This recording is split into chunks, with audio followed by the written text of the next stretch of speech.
하나님 말씀 함께 보도록 하겠습니다. 하나님 말씀은 이사야 62장 1절에서 5절까지 말씀입니다.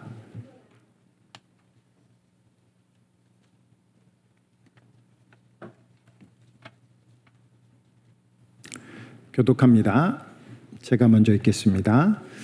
나는 시온의 의가 빛같이 예루살렘의 구원이 횃불같이 나타나도록 시온을 위하여 잠잠하지 아니하며 예루살렘을 위하여 쉬지 아니할 것인즉 이방 나라들이 내 공의를 뭇 왕이 다 내 영광을 볼 것이요 너는 여호와의 입으로 정하실 새 이름으로 일컬음이 될 것이며 너는 또 여호와의 손의 아름다운 관 내 하나님의 손의 왕관이 될 것이라. 다시는 너를 버림받은 자라 부르지 아니하며 다시는 내 땅을 황무지라 부르지 아니하고 오직 너를 헵시바라 하며 내 땅을 뷸라라 하리니 이는 여호와께서 너를 기뻐하실 것이며 내 땅이 결혼한 것처럼 될 것임이라. 함께 있습니다. 마치 청년이 처녀와 결혼함 같이 내 아들들이 너를 취하겠고 신랑이 신부를 기뻐함 같이 내 하나님이 너를 기뻐하시리라. 아멘. 한 번 더 기도하겠습니다. 아버지 하나님, 성령께서 우리의 마음에 감동과 지혜를 주시기를 기도합니다. 마음을 열어주소서, 우리의 귀를 열어주소서, 말씀이 믿음이 되고 생명의 양식이 되며 우리를 살리게 하소서. 예수님 이름으로 기도합니다. 아멘. 오늘 읽은 이 본문은 참 멋지고 활기차게 이렇게 기록이 되어 있지만 사실 그 배경은 그렇지 않습니다. 왜냐하면 이사야가 처음 선지자로 활동을 할 때 그의 왕이 죽는 모습을 보고 그 다음에 하나님의 영광을 보고 그리고 계속해서 이스라엘에 대한 저주와 심판을 얘기할 것이기 때문입니다. 그래서 이스라엘은 나라가 망하는 큰 역경과 형제자매들이 뿔뿔이 흩어지는 그 어려움에 맞서서 살아야 할 운명을 가지고 선지자의 예언을 들어야 합니다. 그런데 이사야서의 마지막으로 갈수록 이사야서는 소망이 있는 얘기를 합니다. 오늘 읽었던 말씀처럼 너희는 새로운 이름을 가지게 될 것이다. 너희는 새로운 사람이 될 것이다. 내 영광을 볼 것이다. 마치 횃불처럼 모든 사람들이 너를 칭송하게 될 것이다 라는 얘기를 해요. 저는 오늘 설교 주제를 바람이 분다, 살아야겠다 이렇게 한번 정해봤습니다. 제가 이 글은 사실은 성경에 나와 있는 말은 아니고 프랑스의 한 시인이 해변의 묘지라는 자기 시집에 쓴 글인데 제가 한번 읽어봤는데 너무 어려워요. 제가 읽기도. 혹시 뭐 어려운 글 좋아하시는 분 한번 읽어보신다. 아주 긴 장편 시인데 그 중에 딱 한 구절, 저는 이 구절밖에 기억이 나지 않아요. 바람이 분다, 살아야겠다. 제목은 묘지에서 쓴 시인데 이 시인이 자기는 살아야겠다라고 얘기하는 그 강렬함이 내 마음에 들었어요.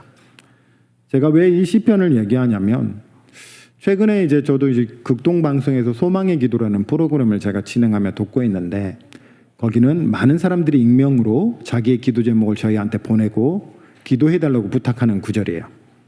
근데 참 많은 사람들이 역경과 어려움 앞에서 힘들고 어려워하는 것을 봐요. 살지 못하겠습니다. 죽고 싶습니다. 뭐 이런 고백이 나올 정도로 인생이 힘들어하는 것을 보고 저는 최근에 세상에 참 많은 사람들이 생각보다 힘들게 살고 있구나. 아마도 우리 교인들도 생각보다 힘들게 사는 사람들이 많겠구나 하는 생각이 들어서 이 제목을 한번 정했어요. 왜냐하면 이렇게 제가 사실은 그런 어려움들과 그것을 놓고 기도를 하면요. 저도 힘들어요. 막 나도 내가 우울해지고 막 나도 그 상황에서 벗어나기 힘든데 막 기도를 하다가 하나님이 저한테 주시는 말씀은 우리에게 주시고자 하시는 말씀은 죽이는 말씀이 아니고 살리는 말씀이며 하나님이 우리에게 원하시는 삶은 생동감 있고 능력 있고 힘 있는 삶을 원하시는 거지 마치 죽어가는 사람의 삶처럼 마치 시한부에 걸린 인생처럼 살아가는 그런 삶이 아니라는 거예요. 살아야겠다. 이것이 사실 우리 성도들이 같이 해야 되는 고백이 아닌가라는 생각을 했어요. 우리는 고난이 많습니다. 그래서 사실 바람이란 역경을 얘기하는 거, 역경이란 나가 살고자 하는 그 삶에서 순탄치 않은 그런 것을 얘기합니다. 여러분이 보고 계시는 그림은 시지푸스의 신화라는 유명한 그림입니다. 이 사람이 바위 위에 삽곡대기에 올려놓는 일을 하면은 또다시 내려와서 다시 올려가고, 사람들이 이 역경과 고난 속에 힘든 것 중에 하나가 뭐냐면 계속 반복되고 소망이 없고, 이 힘든 일을 내일 또 해야 되고 내일 또 해야 하기 때문에 어렵구나라는 거예요. 실패되고 내 인생이 헛되지 않나, 아무런 의미를 찾을 수 없지 않나. 더군다나 요즘은 또 어떤 사람들이 많이 나오냐면, 요즘 사람들이 전 두 가지 얘기를 들어요. 한쪽에서는 야, 반도체 값이 올랐다, 주식이 올랐다 하고 자기가 무슨 돈을 벌었니 이런 얘기를 하는 사람이 있는가 하면, 한쪽에서는 그러면 뭐해, 그 돈이 내 돈도 아닌데. 우리는 사실 밥 세 끼를 잘 먹고 옷을 입고 살아도 불행한 이유는 우리보다 잘 사는 사람이 언제나 있기 때문이고, 내가 새 차를 사도 불행한 이유는 새 차를 차고 몰고 나가봤더니 나보다 더 좋은 차를 타고 다니는 사람이 사방에 널려있기 때문입니다. 비교하니 우리는 늘 불행합니다. 노력해도 안 되고 그래서 포기하고 싶고, 성경은 그런 노력을 하는 사람에게 예수님이 이런 얘기를 하죠. 가시채를 발길질하기가 내게 수고롭구나. 왜 고난을 사서 하느냐라는 말입니다. 저는 크게 두 가지 반응을 봅니다. 자기 삶이 어려우면 됐다, 나는 여기까지인가 보다 하고 삶을 포기하는 사람과, 아니다, 더 살아봐야겠다 하고 삶의 의지를 갖는 사람을 찾아봤어요. 제가 삶의 의지를, 살아야겠다라는 의지를 이 사람들은 어디서 얻을까? 그래서 제가 두 종류의 사람을 한번 찾아보고, 최근에 제가 들었던 강의나 읽었던 책도 그렇고, 그리고 제가 예전에 읽었던 책 중에 가장 인상적이었던 사람 중에 이분이 있습니다. 이분이 박경리 씨입니다. 토지라는 소설을 쓴 시인인데, 이 사람이 자기가 글을 쓰면서 굉장히 힘들었나 봐요. 그래서 고백하는 것이, 어찌하여 빙벽에 걸린 자일처럼 내 삶은 이토록 팽팽해야 하는가라고 자기 신세를 한탄하기도 해요. 근데 그 토지라는 책의 서론에 보면은 제가 너무 인상 깊어갖고 제가 그걸 기억하고 있어요. 이 사람이 그 토지라는 소설을 마무리할 때쯤 암에 걸려서 큰 수술을 받아야 했습니다. 남편은 일찍 죽었어요. 혼자 자식들을 돌봐야 해요. 참 그 6.25도 지나고 일제시대도 지나고 그때 참 힘들었던 시기잖아요. 너무 힘들었대요. 그런데 이 사람이 쓴 서론에 이렇게 기록이 되어 있습니다. 언덕길에 보이는 창가에 앉아서 아이들이 뛰어가고 시장 바구니를 든 주부가 지나가는 풍경을 바라보며, 세상은 모든 생명, 나뭇잎을 흔들어주는 바람까지 더없이 손에 잡힐 것 같았다. 그것들을 위해 좀 더 일했으면 싶었다. 그리고 두 번째 서판에서는 뭐라고 쓰냐면, 산다는 것은 아름다운 것이다 라는 글을 써요. 저는 이 비슷한 글을 어디서 봤냐면요, 도스토옙스키라는 사람이 있습니다. 죄와 벌이라는 책으로 유명하죠. 이 사람이 젊었을 때 반체제 운동에 어떻게 연루가 돼가지고 사형을 당하게 됐어요. 왕이 사형을 시키라라고 했대요. 그래서 사형대에 묶여갖고 총구를 거누면서 사형을 집행하는 사람이 5분을 줄 테다, 죽기 전에 5분 동안 하고 싶은 것을 해라라고 했대요. 그래서 이 사람이 5분 동안 2분을 자기 이제 그 살아왔던 삶들에 대해 생각하고, 아마 제 생각이 맞는다면 그 다음에 2분은 옆에 사람들, 주위의 사람들에게 인사를 하고, 나머지 1분은 주변을 살펴보기 시작했대요. 근데 그때 이 사람이 글에 그렇게 기록돼서, 햇볕에 반사되는 황급빛 교회의 돔이 그토록 아름다워 보일 수 없었다. 살고 싶어졌대요. 근데 저는 이 두 사람의 얘기를 들으면서 이 살고 싶어하는 이 마음은, 살고자 하는 마음은 마치 어떤 느낌이 드냐면, 누군가가 죽는 것이구나. 내가 노력해서 얻는 게 아니구나. 아, 저렇게 아름다운데 나는 끝내야겠다 이렇게 생각하는 게 아니라, 마치 그 환경을 보고 지나가는 사람들의 웃는 소리를 듣고 사람들의 모습을 보며 살아야겠다 하는 마음이 생기는 것은 누군가가 주어지는 것이구나. 그렇다면 우리의 무너진 삶을 일으키는 힘은 어디서 오는가? 우리가 우울하고 우리가 힘들 때 우리를 일으켜서 다시 살게 하고 생동감 있게 하는 힘은 어디서 오는가? 그것은 내 안에서 나오는 것이 아니구나. 내가 열심히 다시 결심을 하고 수고하고 애쓰고 다시 판단하고 다시 생각하고 이렇게 살지 말아야겠지라고 그렇게 해서 오는 것이 아니구나. 외부에서 내게 들어오는 새 힘이 필요하구나. 그래서 저는 이렇게 해봤습니다. 바람이 분다 살아야겠다를 바람이 분다 믿어야겠다. 역경 속에서 우리가 결정할 수 있는 거 믿어야겠다. 나에게 새 힘 주시는 그분을 믿어야겠다. 나를 일으켜 살게 하는 그분을 믿어야겠다 해서 우리는 살고자 하는 욕망과 새 희망이 솟아나는구나. 요한복음 4장에 예수님이 한 여인을 우물가에서 만납니다. 이 여인은 사마리아 여인입니다. 이스라엘 사람이 굉장히 천시하고 무시하는 사람인데 그 천시하고 무시한 백성 중에 이 여인은 굉장히 천대받는 사람이에요. 왜냐하면 이 여인에게는 남편이 7명이나 있었거든요. 남편이 7이나 있었다는 말은 이게 예수님의 말씀이에요. 저는 남편이 7이 있었다는 말은 지금도 그 남편이 살아있었을까요? 아니면 죽었을까요? 그 남편을 7이나 거느리고 있다면 하루에도 한 번씩 월요일은 이 남편 만나고 화요일은 이 남편 그렇게 사라질 거 아니겠어요. 그리고 지금 있는 남편도 지금 있는 남자도 네 남편이 아니다라고 예수님이 얘기를 하세요. 그 성경의 말씀을 보면 저는 첫째 뭘 발견했냐면 이 여인은 정말 열심히 살았지만 죽고 싶었겠구나. 자기 인생이 참 부끄러웠겠구나. 열심히 살았지만 여러분 7 남자와서 같이 산다는 게 쉬운 일이 아니잖아요. 사람들의 눈치도 있고 보는 눈도 있고 그 모욕감과 그 사람들의 멸시 속에서도 열심히 살려고 그러고 살려고 우물에 물을 기르러 오는 이 여인을 향하여 예수님이 물으시는 질문이 네가 나에게 물을 구하여라 라는 말이었어요. 내가 열심히 살아봤는데 이 인생도 헛되고 아무런 소망이 없고 비열과 비참함과 억울함만 남을 때에 우리는 우리 스스로 회복할 수 없는 그 삶에 대해 예수님 말씀을 귀 기울여야 합니다. 왜냐하면 우리 주님이 주시는 삶은 그 속에서 영생하도록 솟아나는 샘물이기 때문입니다. 주님 말씀을 같이 한번 읽어보겠습니다. 시작. 내가 주는 물은 그 속에서 영생하도록 솟아나는 샘물이 되리라. 이것이 주님이 우리에게 주고자 하시는 물이고 이것이 주님이 우리에게 주고자 하시는 생명입니다. 누가 주신다고요? 주님이 주신다고요.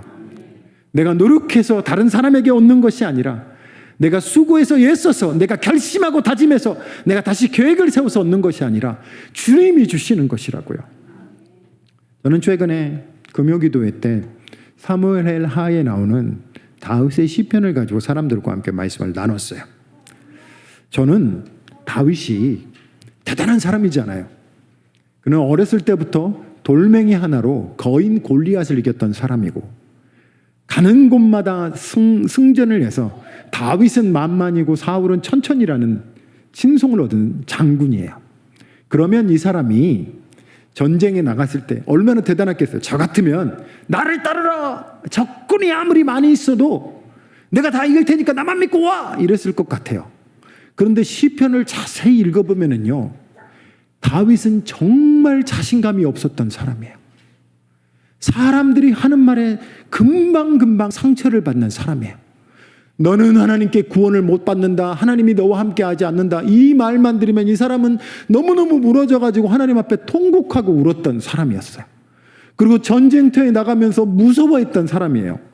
그러면서 얘기하는 게 뭔지 아세요? 내가 만나는 적들은 나보다 강한 사람이고 저들의 성벽은 하늘보다 높고 내가 이길 수 없습니다. 그런데 이 다윗의 시편 그 사무엘하에 그의 인생의 마지막에 적은 글은 이렇게 기록합니다. 같이 한번 읽어봅시다. 시작. 여호와는 나의 반석이요 나의 요새시요 나를 위하여 나를 건지시는 자시요.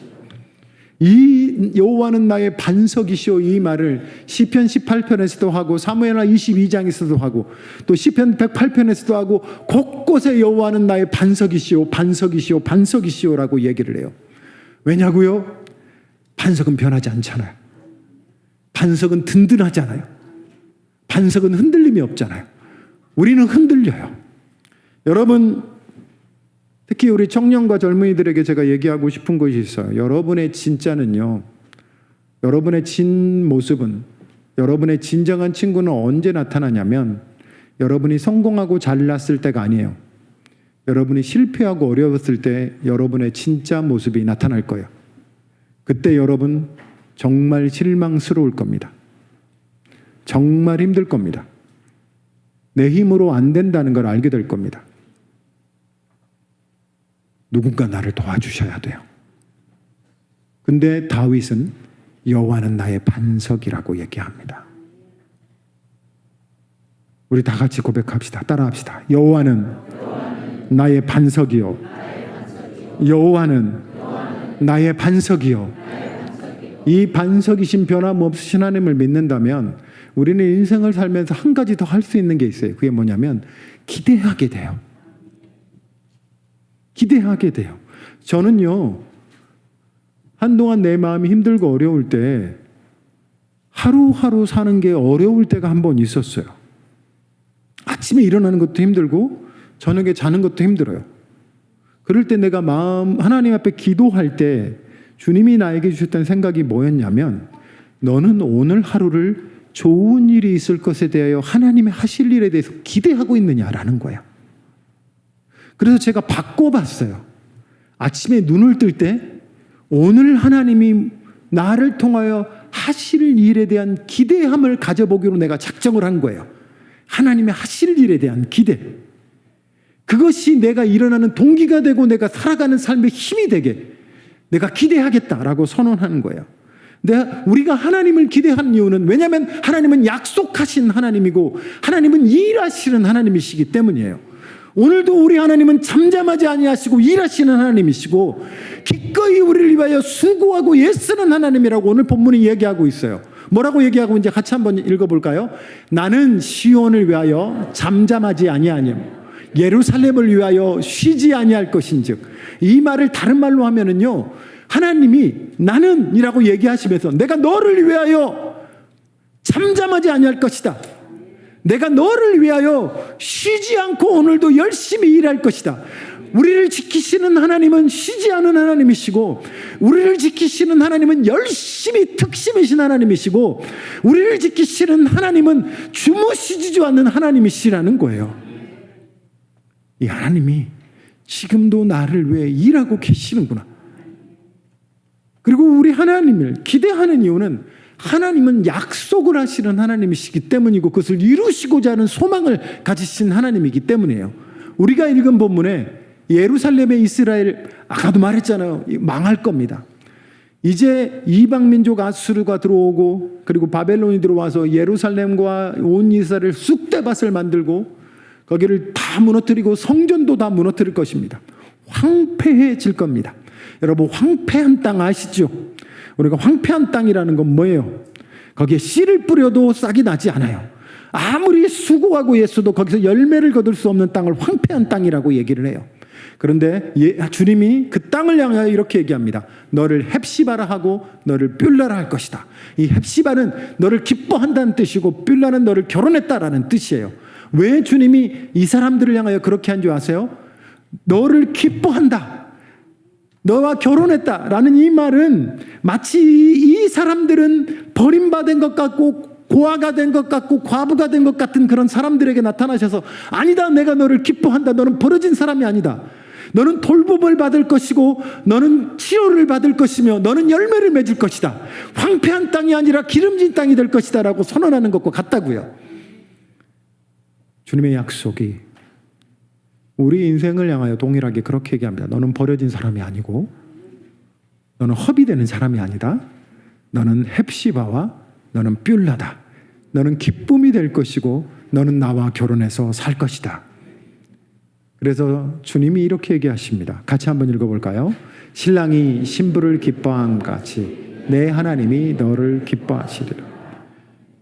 우리 인생에 보상이 없다면,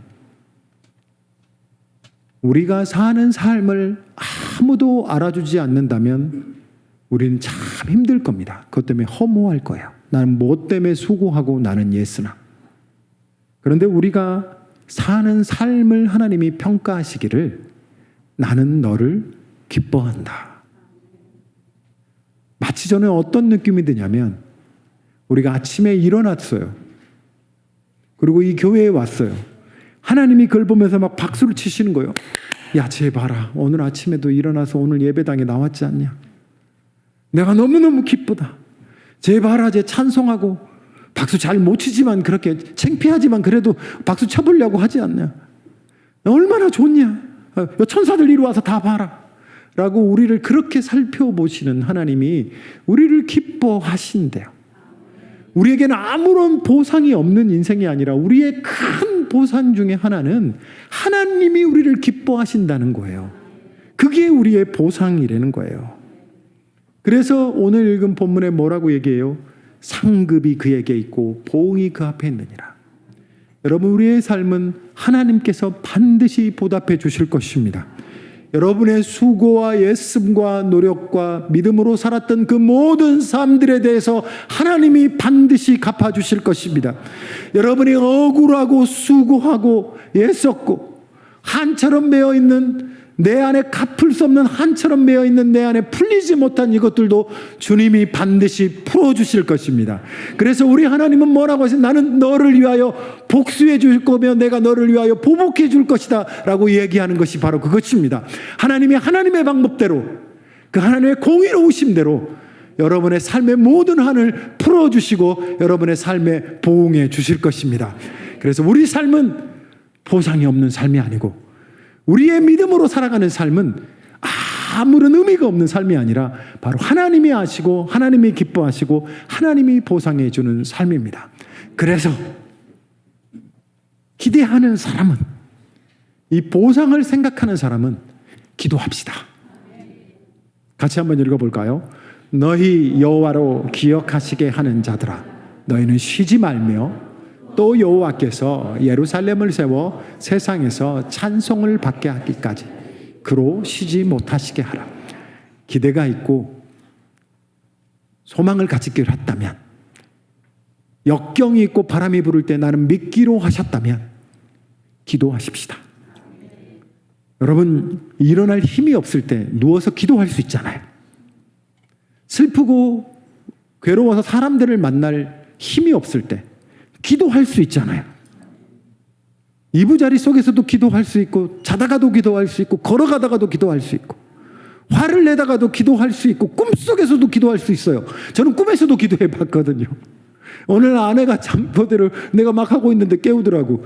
꿈에 무슨 기도를 했냐. 잠꼬대로 기도를 하더래요. 꿈에서도 기도를 한다고요.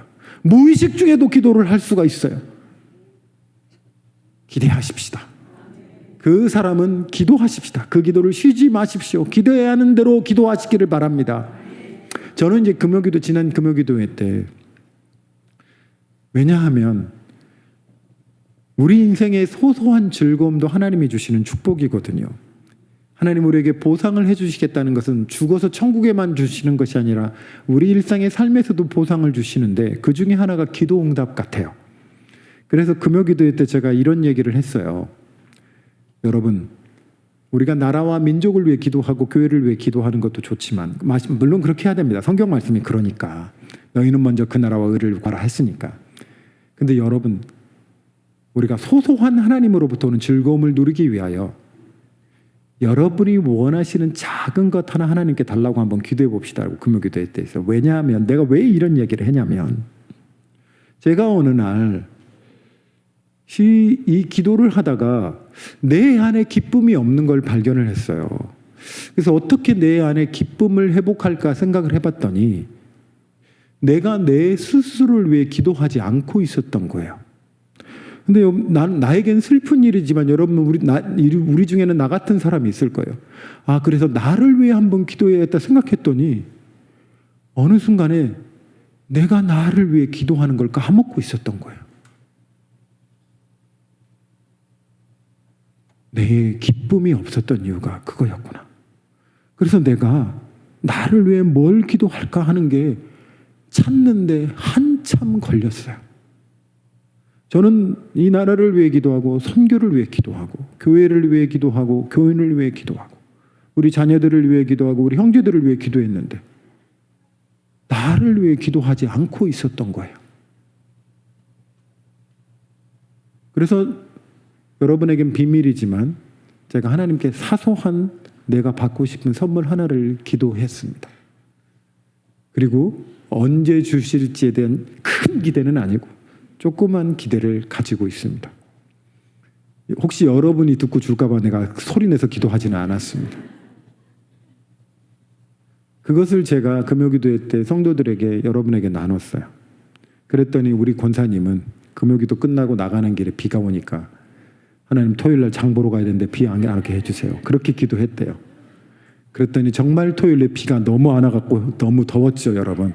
그 권사님이 기도해서 그렇습니다. 나중에 궁금하신 분은 이름 알려줄 테니까 찾아가서 따지세요. 이 소소한 기도하는 것을 해봐야겠다. 여러분과 저도 매번 그렇게 하라는 것이 아니라 한 번쯤은 우리 이런 작은 소소한 나를 위한 기도를 한번 해보십시다. 너 여호와로 기억하시게 하는 자들아, 쉬지 말고 여호와께서 예루살렘을 세워 찬송을 받으시게 하기까지, 이 말을 다른 말로 하면 너의 인생을 세워 사람들에게 찬송을 받으시게 하기까지, 너의 삶을 들어 쓰셔서 사람들에게 찬송을 받으시게 하기까지, 우리 교회를 쓰셔서 하나님이 찬송을 받으시게 하기까지 그로 쉬지 못하게 하라. 그래서 기도합시다. 그 기도에 조그만 사소한 것부터 한번 시작해 보시기를 바랍니다. 인생이 쉽다고 얘기하는 것이 아닙니다. 어렵습니다. 고난이 쉽다고 얘기하는 것이 아닙니다. 남 얘기하니까 좋지. 그냥 결심해라, 잘 생각해라, 긍정적으로 사고해라. 아무런 도움이 되지 않습니다. 다윗도 그렇게 고백합니다. 나를 강한 원수와 미워하는 자에게서 건지셨으며 그들은 나보다 강했기 때문이로다 라고 얘기해요. 다윗이 골리앗을 만나러 갈 때 생각해 보세요. 골리앗이 강한 것을 다윗이 알았어요. 알았다고요. 세상이 무서워요. 여러분, 우리 겁나요. 우리 자녀들 생각하면 걱정스러워요. 앞으로의 일을 생각하니 손에 잡히지 않고 두려운 일이 많아요. 고지서만 날아와도 심장이 두근거리는 사람이 있을지도 모르겠어요. 어떻게 우리가 이 험한 세상을 살아갈 것이냐. 왜냐하면 세상이 우리보다 강하기 때문이에요. 왜냐하면 우리의 원수들이 우리보다 강하기 때문이에요. 그럴 때 저는 이 말씀을 여러분과 함께 나누고 싶습니다. 같이 읽겠습니다. 시작. 주 여호와는 나의 힘이시라. 나의 발을 사슴과 같게 하사 나로 나의 높은 곳에 다니게 하시리로다. 여호와는 나의 힘이라. 따라합시다. 주는 나의 힘이라. 주는 나의 힘이라. 주는 나의 힘이라. 그래서 사무엘의 하에 다윗의 시편이 이렇게 끝납니다. 이러므로 여호와여, 내가 모든 민족 중에 주께 감사하며 주의 이름을 찬양하리이다. 우리를 살게 하신 하나님을 찬양합시다. 우리에게 새 힘을 주시는 하나님을 찬양합시다. 그래서 말씀을 이렇게 마무리합니다. 바람이 분다. 믿어야겠다. 그리고 살아야겠다. 기도하겠습니다. 우리 오늘 들으신 말씀 중에서 여러분에게 주신 말씀이 있거든. 붙들고 기도하시고, 여러분 오늘 혹시 기도하고 간구하고 싶은 게 있거든. 하나님 앞에 같이 기도합시다.